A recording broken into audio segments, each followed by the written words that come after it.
அடுத்து நம்ம போகிற மாவட்டம் சிவகங்கை மாவட்டத்துக்கு போக போகிறோம்.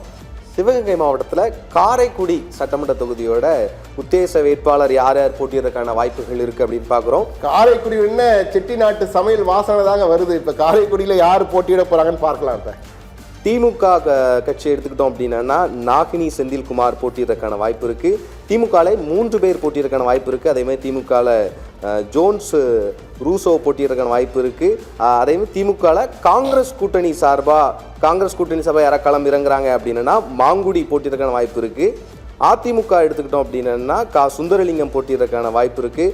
அதிமுகலே இன்னொருத்தர் யாராவது போட்டியிடறதுக்குன்னா செந்தில்நாதன் போட்டியிடறதுக்கான வாய்ப்புகள் இருக்குது. அதிமுக கூட்டணி சார்பாக பிஜேபி சார்பாக ஒருத்தங்க களம் இறங்குறாங்க அப்படின்னா பிஜேபி கட்சி சார்பாக இறங்குன்னா பாண்டிதுரை போட்டியிடறதுக்கான வாய்ப்பு இருக்குது. அதே மாதிரி பிஜேபி சார்பாக ராஜா அவரும் போட்டியிடறதுக்கான வாய்ப்பு இருக்குது.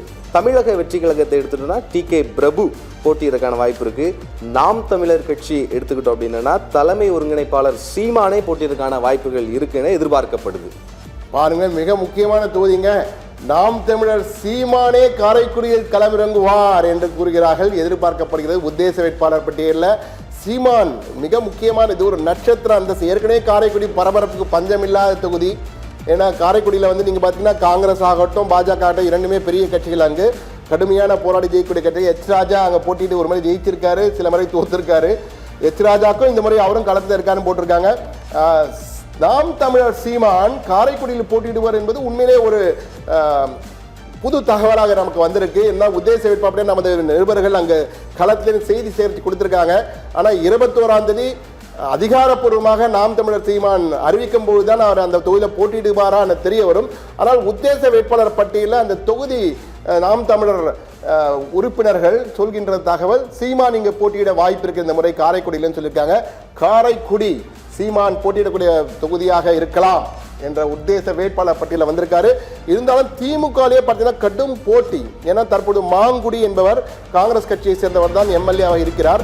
இந்த முறை திமுக போட்டியிட வேண்டும் என திமுக தொடர்ந்து வலியுறுத்துகிறது. அங்கு காங்கிரஸுக்கு கொடுக்கூட நாங்கள் போட்டியிட போறோம்னு நாகானி செந்தில்குமாரும் ஜோன்ஸ் ரூசோ 2 பேரும் களமிறங்குறாங்க. மாங்குடி மீண்டும் முயற்சி செய்கிறாரு. எனவே எப்படி இருக்கும் என்பதை பொறுத்து தான் பார்க்கணும். ஆனால் அஇஅதிமுக அதே போன்று சுந்தரலிங்கம் செந்தில்நாதன் இருவருமே தற்போது அஇஅதிமுக சார்பில் கடும் போட்டியில் இருக்காங்க. எனக்கு வேண்டும் உனக்கு வேண்டும் சொல்றாங்க. யாருக்கு கிடைக்க போகுதுன்னு பார்க்கலாம். அதே மாதிரி பாண்டிதுரை ராஜா பாஜக ஒருவேளை இந்த மாதிரி நிச்சயமா பாஜக தான் அழுத்தம் கொடுத்து கேட்கறாங்க. காரைக்குடி நிச்சயம் எங்களுக்கு வேண்டும்னு. பாண்டித்துறைக்கு வாய்ப்பு. பாண்டித்துறை ராஜா மீண்டு வந்துட்டு இருக்காரு, விஞ்சி வளர்ந்திருக்காரு பாண்டித்துறை. எனவே பாண்டித்துறைக்கு வாய்ப்பு கிடைக்குமா என்பதை பார்க்க வேண்டும். ஆனால் இதில் மிக முக்கியமாக நாம் பார்க்க வேண்டியது நாம் தமிழர் கட்சியின் சீமான் போட்டியிட வாய்ப்புள்ள தொகுதிகளில் ஒன்றாக சிவகங்கை மாவட்டத்தின் காரைக்குடி அடிபட்டிருக்கிறது. எனவே காரைக்குடியில் நாம் தமிழர் சீமான் இறங்கினால் நிச்சயமாக அந்த தொகுதி மிகப்பெரிய அந்தஸ்து பெறும் VVVIP தொகுதியாக மாறும். எனவே போட்டியிடுவாரா நமது உறுதியாக நாம் உத்தேச வேட்பாளர் பட்டியலை அறிவிச்சிருக்கோம். ஆனால் அதிகாரப்பூர்வ அறிவிப்பு வரும்போது நாம் உறுதி செய்யலாம். நாம் தமிழர் போட்டியிட பார்த்த நாம் அடுத்த என்ன ஸ்கூப்பை பார்க்க போகிறோம். மானாமதுரை சிவகங்கை மாவட்டத்திலே மானாமதுரை தொகுதியை நான் பார்க்க போகிறோம். இது ஒரு தனி தொகுதி. இதில் திமுக சார்பாக தமிழரசி ரவிக்குமார் போட்டியிட வாய்ப்பு இருக்குது. திமுகவில் 3 பேர் போட்டியிருக்கான வாய்ப்புகள் இருக்குன்னு எதிர்பார்க்கப்படுது. மாரியப்பன் கென்னடி, AR ஜெயமூர்த்தி 3 பேர். இந்த 3 பேரில் யாருக்காவது ஒருத்தருக்கு வாய்ப்பு இருக்குன்னு எதிர்பார்க்கப்படுது. அதிமுகவை எடுத்துக்கிட்டோம் அப்படின்னா நாகராஜ், மாரிமுத்து எடுத்துக்கிட்டோம் அப்படின்னா இவங்க வந்து கூட்டணி கட்சி வாய்ப்பு இருக்குன்னு எதிர்பார்க்கப்படுது. நாம் தமிழர் கட்சி எடுத்துக்கிட்டோம்னா சண்முக பிரியா, தாவைக்காவை எடுத்துக்கிட்டோம்னா செல்வி இளங்கோவன், இந்த இருவருக்கு போட்டியிட வாய்ப்புகள் இருக்குன்னு எதிர்பார்க்கப்படுது. இது மானாமரை தனி தொகுதி. எனவே முன்னாள் அமைச்சர் தொகுதி. தாவைக்கா சார்பில் தமிழரசி, தாவைக்கா சார்பில் செல்வி, திமுக சார்பில் பார்த்தீங்கன்னா தமிழரசி ரவிக்குமார். தமிழரசி வந்து ஏற்கனவே அமைச்சராக இருந்திருக்காங்க.